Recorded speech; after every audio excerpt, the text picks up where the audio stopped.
जंगल राज क्यों आ गया?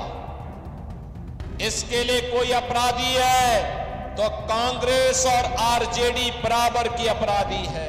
बिहार विधानसभा चुनाव के मद्देनजर सभी राजनीतिक दलों ने अपनी पूरी ताकत झोंक दी है। इसी कड़ी में उत्तर प्रदेश के मुख्यमंत्री और बीजेपी के स्टार प्रचारक योगी आदित्यनाथ ने आज अररिया के सिकटी विधानसभा क्षेत्र में एक विशाल जनसभा को संबोधित किया। अपने भाषण में उन्होंने विपक्षी दलों, खासकर कांग्रेस और आरजेडी पर जमकर निशाना साधा। बिहार की सियासत इस वक्त गरमाई हुई है और मैदान में उतर चुके हैं बीजेपी के फायर ब्रांड नेता योगी आदित्यनाथ। अररिया के सिकटी में आज उनकी रैली में भारी जनसैलाब उमड़ा। मंच से योगी आदित्यनाथ ने पीएम नरेंद्र मोदी की योजनाओं का जिक्र करते हुए कहा कि मोदी सरकार गरीबों और किसानों के हित में काम कर रही है। सीएम योगी ने कहा कि मोदी सरकार 80 करोड़ गरीबों को मुफ्त राशन दे रही है, जबकि कांग्रेस और आरजेडी का काम केवल भ्रष्टाचार और दलाली तक सीमित रहा है। उन्होंने कहा कि बिहार का विकास केवल एनडीए सरकार ही कर सकती है। ये जो खानदानी लुटेरे हैं, ये खानदानी माफिया का समर्थन करके बिहार में फिर से जंगल राज लाना चाहते हैं। ये महागठबंधन फिर से जंगल राज की ओर से जंगल राज बिहार के अंदर लाना चाहती है। इस जंगल राज से बिहार को मुक्त करना है और इसके लिए आपका आह्वान करने के लिए हम लोग आपके पास आए हैं। बिहार में फिर से जंगल राज न आने पाए, इसके लिए एनडीए सरकार फिर से आवश्यक है। बहनों और भाइयों, यूपी की 25 करोड़ जनता तो संकल्प ले चुकी है। कांग्रेस, आरजेडी या एसपी, इनमें किसी को भी यूपी के अंदर नहीं आने देना है। और यूपी में तो अब तो, जो मैंने पहले भी कहा, अब न कर्फ्यू है न दंगा है, यूपी में सब चंगा है। यूपी में माफिया के ऊपर जब बुलडोजर चलता है बहन और भाइयों, उसकी हड्डी पसली एक कर दी जाती है, सड़क बना दी जाती है, उसकी संपत्ति को जब्त करके गरीबों की हवेली बनाई जाती है। तो नया यूपी अगर उसके लिए तैयार है तो बिहार भी अब तैयार है।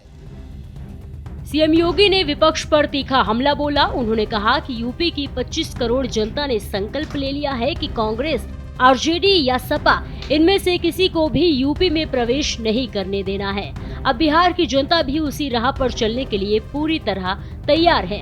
सीएम योगी ने आरजेडी शासनकाल को जंगल राज बताते हुए कहा कि उस दौर में बिहार हिंसा और अपराध का गढ़ बन गया था। उन्होंने कहा कि 60 से ज्यादा नरसंहार की घटनाएं उस समय हुई थी। सीएम योगी ने चेतावनी दी है कि अगर आरजेडी और कांग्रेस की सरकार वापस आई तो बिहार फिर उसी अराजकता में लौट जाएगा। उन्होंने कहा कि 2005 के बाद नीतीश कुमार के नेतृत्व में एनडीए सरकार बनने से बिहार ने विकास की नई राह पकड़ी। आज गांव-गांव तक सड़क, बिजली और शिक्षा की सुविधाएं पहुंच चुकी हैं। बिहार में जंगल राज क्यों आ गया? इसके लिए कोई अपराधी है तो कांग्रेस और आरजेडी बराबर की अपराधी है, बराबर की अपराधी है। बहनों और भाइयों, इन्होंने यहां के समाज को बांटा, जाति को जाति से लड़ाया और फिर इसके बाद जातीय सेनाएं खड़ी करके पूरे समाज को बांट करके खानदानी माफिया को बिहार के अंदर अराजकता पैदा करने की पूरी छूट दे दी। परिणाम सबके सामने है। बिहार अपनी पहचान के लिए मोहताज हो गया। नौजवान की रोजगार चली गई। अन्नदाता किसान भूखमरी के कगार पर पहुंच गया। सरकारी खजाने पर लूट मचाए थे और बिहार पिछड़ता गया, बीमारू हो गया।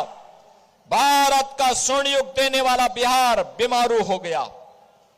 बहनों और भाइयों, 2005 में नीतीश बाबू के नेतृत्व में एनडीए की सरकार बनी और पिछले 20 वर्षों में बिहार ने जो प्रगति की है, आज बिहार में क्या नहीं है? रोड की कनेक्टिविटी है, रेलवे की कनेक्टिविटी है, बिजली की व्यवस्था है, घर घर में शुद्ध पेयजल की व्यवस्था है। बिहार में अब मेट्रो का संचालन हो गया है।